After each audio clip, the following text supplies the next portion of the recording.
దేవుని పరిశుద్ధమైన నామానికి మహిమ కలుగునుగాక. 2026 మార్చి నెల 5వ తేదీ నేటి అనుదిన ధ్యానం కొరకు 2 కొరింథీయులకు రాసిన పత్రిక 3వ అధ్యాయం. అపోస్తలుడైన పౌలు గారు కొరింథీ సంఘంలో ఉన్నటువంటి కొన్ని లోపాలను, వారు కలిగినటువంటి కొన్ని అనుమానాలను,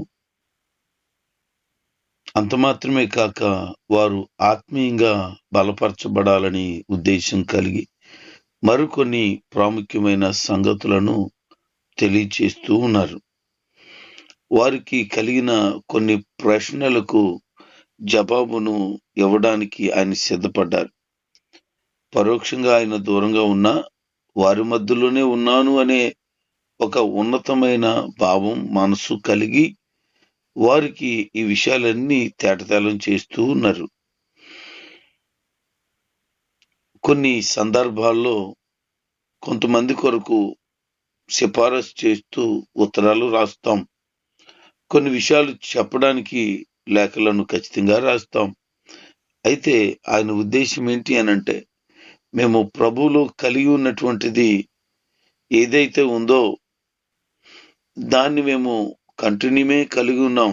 ఆధ్యాత్మికంగా కొందరికి అవసరం ఉంది కనుక మేము వారికి ఈ విషయాలు తెలియచేస్తున్నాం. ఈ లేఖ మీ హృదయాలలో రాయబడినట్లుగా ఉంచుకోనండి. అంతే తప్ప ఏదో ఒక పేపర్తో మేము రాసామని, ఆ పేపర్ మీద ఉన్న విషయాలు మీరు చదివేరని ఏదో విడిచిపెట్టేవారుగా కాక, హృదయం అనేటువంటి పలక మీద వ్రాయబడినట్లుగా వీటిని ముద్రగా వేసుకోనండి. ఇది అందరూ చదవాలి, అందరికీ తెలియాలి విషయాలు అని సంఘానికి ఆత్మీయ మేల్కొల్పు కొరకు చెప్తున్నాడు. కొరింథీ విశ్వాసులే పౌలుకు సిఫారసు లేఖలను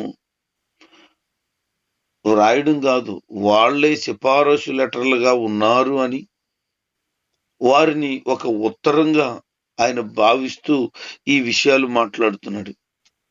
వారు పౌలు హృదయంపై, అతని సాటి సేవకుల హృదయాలపై వ్రాసిన లేఖల వంటి వారు అని, అంటే పౌలు ఇతర సేవకులు కొరింథీ విశ్వాసుల్లో జరిగిన దేవుని పనును గురించి వారికి అతి ప్రియముగా ఎంచారని మాట్లాడుతూ ఉన్నారు.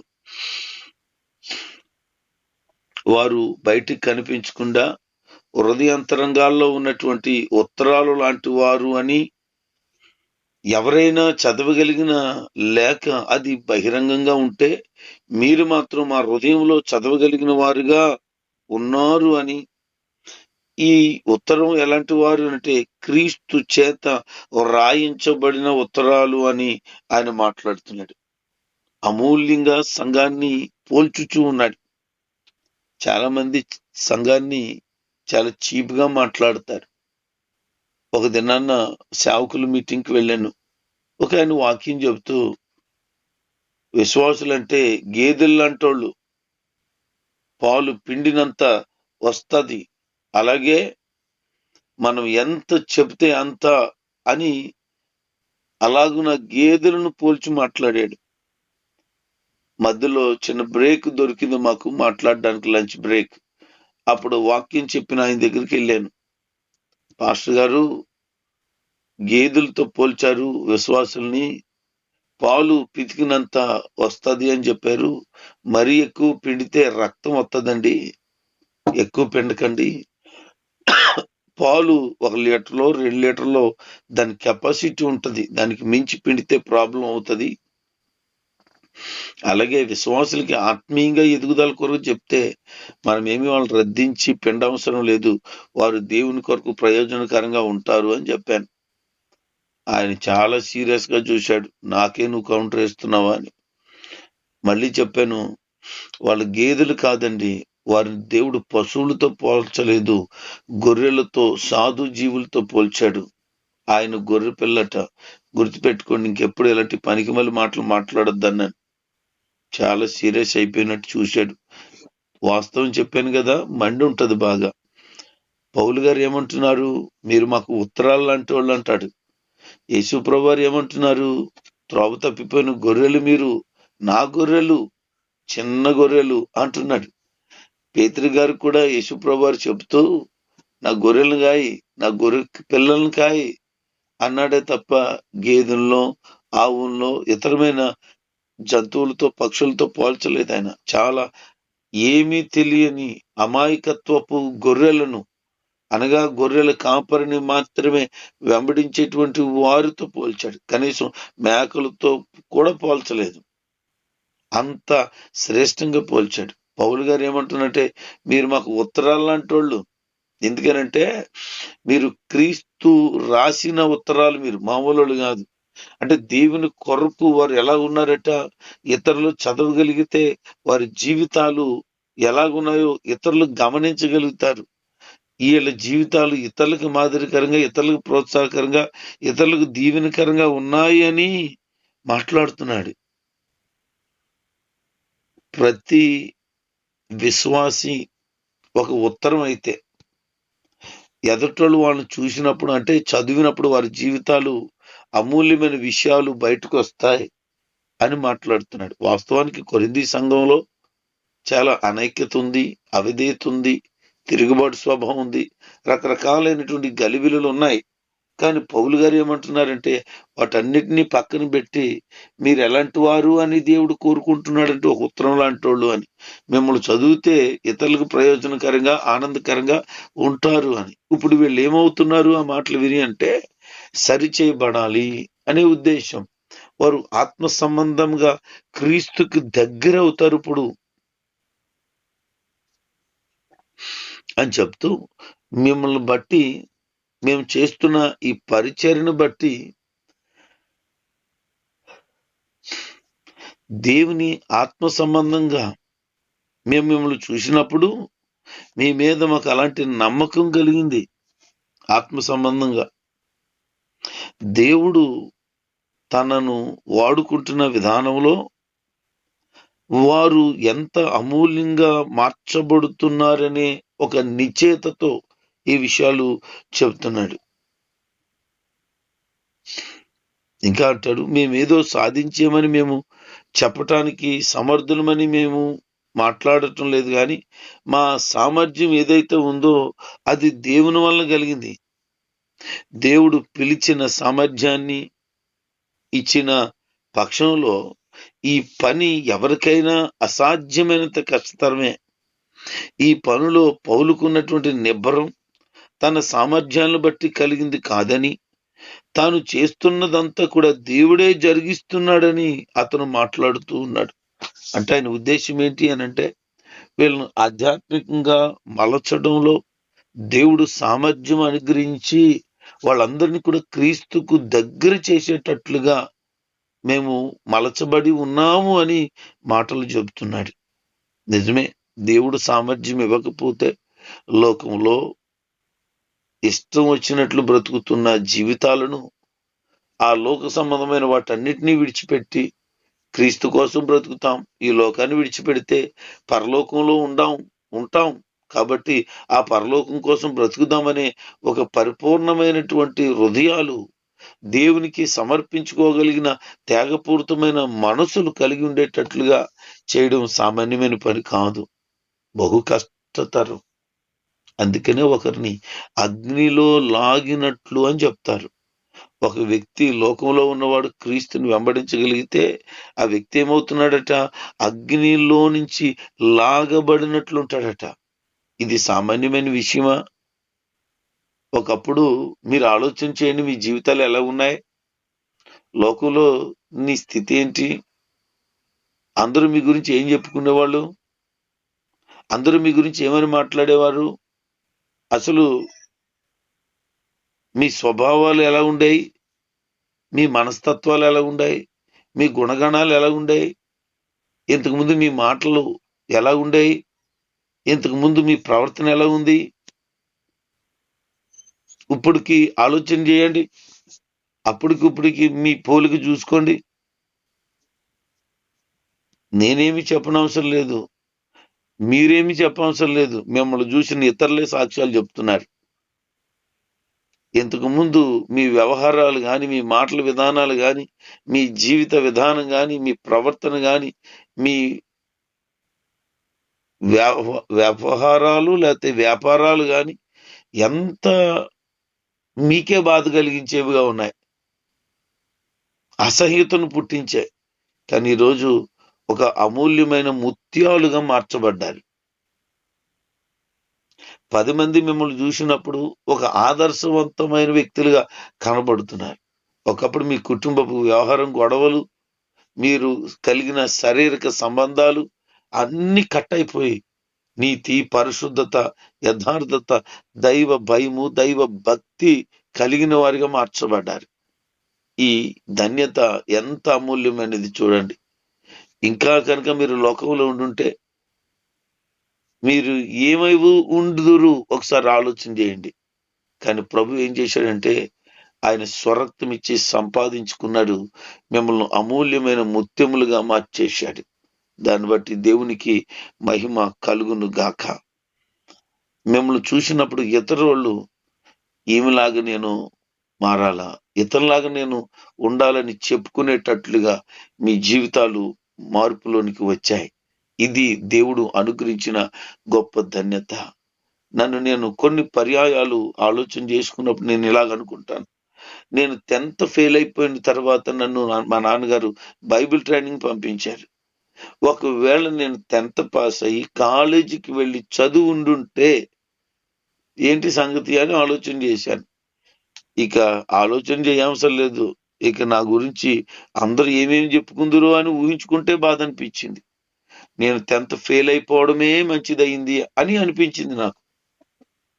తర్వాత ప్రభుని కృపను బట్టి మరలా ట్రైనింగ్ అయిన తర్వాత వచ్చి 10th రాశాను, పాస్ అయ్యాను. తర్వాత బైబిల్ ట్రైనింగ్ పూర్తి చేసుకుని మరి కొంచెం దేవుని కొరకు ముందుకు సాగడానికి ప్రభు సహాయం చేశారు. ఇంకా ఎన్నో నేర్చుకునేటట్లుగా ప్రభు కృప చూపించారు. ఒకవేళ గనక నేను 10th పాస్ అయి ఉంటే ఏంటి, ఒక్కసారి ఊహించుకుంటే నాకు ఆ జీవితం నచ్చేది కాదు. కానీ ఈ రోజున నా జీవితాన్ని బట్టి నేను సంతోషిస్తున్నాను. నాకు అనుగ్రహించబడిన ఈ జీవితం కేవలము యేసు ప్రభు దయ వలనేనని సంతోషిస్తున్నాను. నేను అందరి గురించి చెప్పట్లేదు, వ్యక్తిగతంగా నా గురించి మాత్రమే చెప్తున్నాను. లోకంలో అపవిత్రమైన కార్యాలలో మునిగిపోకుండా ప్రభు నన్ను ఆ నిత్య నరకాగ్ని సంబంధమైన పాపపు పరిస్థితుల్లో నుంచి బయటకు లాగేశాడు. ఆయనకే మనసార కృతజ్ఞతలు. అందుకే పౌలు గారు ఏం చెప్తున్నారంటే, మీరు అమూల్యమైన వారుగా ఉన్నారు, కొత్త నిబంధన సామర్థ్యం కలిగిన వారుగా మీరు ఉన్నారు. ఇది అక్షరం కాదు, కేవలం ఆత్మ సంబంధమైనటువంటి విషయం మాత్రమే. మేము ఆత్మకు మాత్రమే సేవకులము. ఎందుకంటే అక్షరం చంపేస్తుంది, ఆత్మ జీవింపజేస్తుంది. రాతి పలకల మీద చెక్కిన అక్షరాలుగా ఉండకూడదు. ఎందుకనంటే అవి చావును తెచ్చాయి, మరణాన్ని తెచ్చాయి. అనగా ధర్మశాస్త్రం మరణాన్ని తీసుకొచ్చింది. కానీ యేసుక్రీస్తు ప్రభువారు నిత్య మహిమను తీసుకొచ్చారు. మోషే తన మహిమను, తన ప్రభావమును, తన కాంతివంతమైనటువంటి పరిస్థితిని కోల్పోయినప్పుడు ముసుగు వేసుకున్నాడని చెప్తున్నాడు, ముఖాన్ని కప్పుకున్నాడని. నిర్గమకాండం 34వ అధ్యాయం 29 నుంచి 35 వచనాల వరకు చదివితే ఆయన సినాయి పర్వతం మీద నుంచి దిగి రాతి పలకలు 10 ఆజ్ఞలు పట్టుకుని వచ్చినప్పుడు వారు ఆయన ముఖాన్ని చూడలేకపోతే ఆయన ముసుగు కప్పుకున్నారు అని. మనకు ధర్మశాస్త్ర సంబంధమైన పరిస్థితి ముసుగులాగా ఉంది, క్రీస్తు అయితే ఆ ముసుగును తొలగించి తన మహిమతో మనల్ని నింపాడు అని, మనల్ని మహిమ కలిగిన వారిగా ఈ మహిమలో ఉండేటట్లుగా ఆయన మనల్ని మలిచాడు అని చెప్తున్నాడు. గతించిపోయే మహిమ కలిగిన వారిగా కాదు, నిలిచి ఉండే మహిమ కలిగిన వారిగా దేవుడు మనల్ని మలిచాడు. మనం ఎలా ఉన్నాం, అని అంటే యేసుక్రీస్తుని చూడటానికి ఆశతో ఎదురు చూస్తున్న వారిగా ఉన్నాం. అనగా రాబోయే యొక్క మహిమను స్వతంత్రించుకోవటానికై ఎదురు చూస్తున్న వారుగా, ధైర్యముతో ఎదురు చూస్తున్న వారుగా ఉన్నాం. ఎందుకు ధైర్యంతో ఉన్నామనంటే, ఒకప్పుడు ఉండిన చెడు జీవితాన్ని విడిచిపెట్టి, విత్తనమైన జీవితాన్ని విడిచిపెట్టి, పాపపు క్రియలను విడిచిపెట్టి, శరీర ఇచ్చలను విడిచిపెట్టి, నిత్యత్వం దైవత్వం కలిగిన ఆధ్యాత్మికమైన జీవితాన్ని స్వతంత్రించుకొని బ్రతుకుతున్నామే. ఆయన మనకు నిత్యమైన మహిమను అనుగ్రహించబోతున్నాడు. ఆ మహిమ కొరకు ఎదురు చూస్తున్నాం. అది కొద్ది కాలం ఉండే మహిమ కాదు. మోసే ముసుగేసుకున్నాడు. కారణం ఏంటి? మహిమ కోల్పోయినప్పుడు అన్నాడు, మహిమ తగ్గిపోతున్నప్పుడు అన్నాడు. అంతకు ముందు ఎలాగున్నాడు ఆయన? మహిమతో నింపబడినప్పుడు వాళ్ళు చూడలేకపోయినందుకు ముసుగేసుకుంటే మహిమ తగ్గిపోతుంది, అందుకని ఆయన ముసుగేసుకున్నాడు అన్నాడు. అంటే మనం మహిమను ఇతరులు చూడడానికై ముసుగు తీయబడిన వారిగా ఉండాల. చెడ్డ పనులు చేసేవాళ్ళు ముసుగేసుకుంటారు, చెడ్డ పనులు చేసేవాళ్ళు మొఖాలు చాటేసుకుంటారు. కానీ యథార్థంగా ఉన్నవారు ఎందుకు ముసుగేసుకొని చాటుగా పక్కకు తిరుగుతారు? ముసుగు వేసుకోవడం అంటే మీరు మరలా అపార్థం చేసుకున్నారు కాకు, అలా కాదు. ముసుగు అనగా ముస్లిం సహోదరులు వేసుకుంటారే, ఆ ముసుగు గురించి నేను చెప్పట్లేదు. వాళ్ళకున్నటువంటి విధానం ప్రకారంగా ముసుగు వేసుకోవాలి స్త్రీలు, అలా ముఖాన్ని కప్పుకోవాలి. నేను చెప్తున్న ఆ శరీర సంబంధమైన ముసుగు కాదు, ఆత్మ సంబంధమైన ముసుగు గురించి చెప్తున్నాడు. ఆత్మ సంబంధమైన ముసుగు గురించే పౌలు చెప్తున్నాడు. అంటే ముసుగు వేయబడిన వారుగా ఉన్నట్టు సిగ్గుపడుతున్న వారుగా ఉన్నాం, ముఖాన్ని దాచుకుంటున్న వారుగా ఉన్నాం. కారణం ఏంటి అనంటే, లోపల ఉన్న ఆ చెడుతనమును బట్టి బయటికి ముఖాలు చూపించలేకుండా ఉన్నాం. అలా ఉండకూడదు. మన ముఖములు ఇతరులు చూసినప్పుడు ఆయన మహిమను మనలో నుండి చూడగలగాలి. మనలో ఉన్న దైవత్వపు స్వభావమును ఇతరులు గమనించగలగాలి అని ఆయన చెప్తున్నాడు. పౌలు గారు చెప్తూ, మీరు మాకు మహిమయు కిరీటమునై ఉన్నారు. సంఘం ఏమై ఉన్నారట? మా సేవకుడికి మహిమ. పరలోకి వెళ్ళిన తర్వాత ప్రభు ఇంతమందిని నా కొరకు నువ్వు సిద్ధపరిచేవని దేవుడు ఆనందించి తన మహిమతో నింపుతాడు. కిరీటం అంటున్నాడు. ఎంతమందిని అయితే రక్షించాడో ఆ కిరీటం మీద వజ్రాలతో పొదిగించబడినట్లుగా స్టార్స్ వేయబడతాయట. సేవకుని తల మీద పెట్టబడిన కిరీటం స్టార్స్ తో నింపబడతాయట. అంటే ఎంత ఎక్కువ మందిని రక్షిస్తే అంత ఎక్కువ స్టార్లు ఉంటాయి అక్కడ. మరి కిరీటం కాదా? గౌరవం కాదా? సంఘాన్ని దేవుడు ఎంత అమూల్యమైనటువంటి రక్తం ఇచ్చి కొనుక్కున్నాడు. అలాంటి సంఘాన్ని చెడగొడుతున్నారు చాలా మంది. అలాంటి సంఘాన్ని పట్టించుకోవట్లేదు కొద్దిమంది. అలాంటి సంఘాన్ని నిర్లక్ష్యంగా చూస్తున్నారు మరి కొంతమంది. అలాంటి సంఘాన్ని ఆత్మీయంగా బలపరచటం లేకపోవడం కాదు, బలపరచలేదు మరి కొంతమంది. ఆయన సంఘం కొరకు ప్రాణం పెట్టాడు. కానీ ఈ రోజున సంఘాన్ని వదిలిపెట్టిన వారు చాలా మంది ఉన్నారు. పట్టించుకోలేని వాళ్ళు కొంతమంది ఉన్నారు. సంఘాలను ఇతరులకి అమ్మేసిన వాళ్ళు కూడా ఉన్నారు. మందిరాలు అమ్మేసుకున్నారంటే కట్టడం కనుక అమ్మేశారు. కానీ మందిరంలో ఉన్న సంఘాన్ని కూడా అమ్మేసిన వాళ్ళు, సంఘాన్ని అమ్మేసుకున్న వాళ్ళు ఉన్నారు. ఏమి దౌర్భాగ్యమైన పరిస్థితులు. సంఘం కొరకు ఏమాత్రం ఆలోచన కూడా లేకుండా ఉంటే, ప్రభు లెక్క అడుగుతాడనే ఆలోచనే లేకుండా ఉంటే ఎలాగా? ఒక సేవకుడిగా హృదయం సంఘం పట్ల ఆరాటం కలిగి నిత్యము వారి కొరకు ప్రార్థించేవారుగా ఉండాలి. ఒకవేళ ప్రభు పరిచర్లో బిజీగా ఉన్నా సంఘం కొరకు ఎప్పుడు ప్రార్థన చేస్తూనే ఉంటాడు సేవకుడు. అందరి గురించి నేను చెప్పట్లేదు. ఆత్మీయంగా సంఘం కొరకు ఆలోచన కలిగిన వాడు. సంఘ బిడ్డలందరూ బలపరచబడాలని సంఘంలో ప్రార్థనలు, ఉద్యోగాలు, ఉపవాసాలు, ఇలాగున ఇంకనూ బలపరచబడే కొన్ని ప్రత్యేకమైన సభలను ఏర్పాటు చేస్తూ వాళ్ళు ఆత్మీయంగా బలపరచబడాలని ఇతర దైవ సేవకులను కూడా తీసుకొచ్చి ప్రోత్సహిస్తాడు. సంఘాన్ని పట్టించుకోలేనివాడుగా ఉండడు. సంఘం నుంచి రాబడి కాదు చూడవలసింది, సంఘం నుంచి ఆత్మలు రావాలి అని చూడాలి.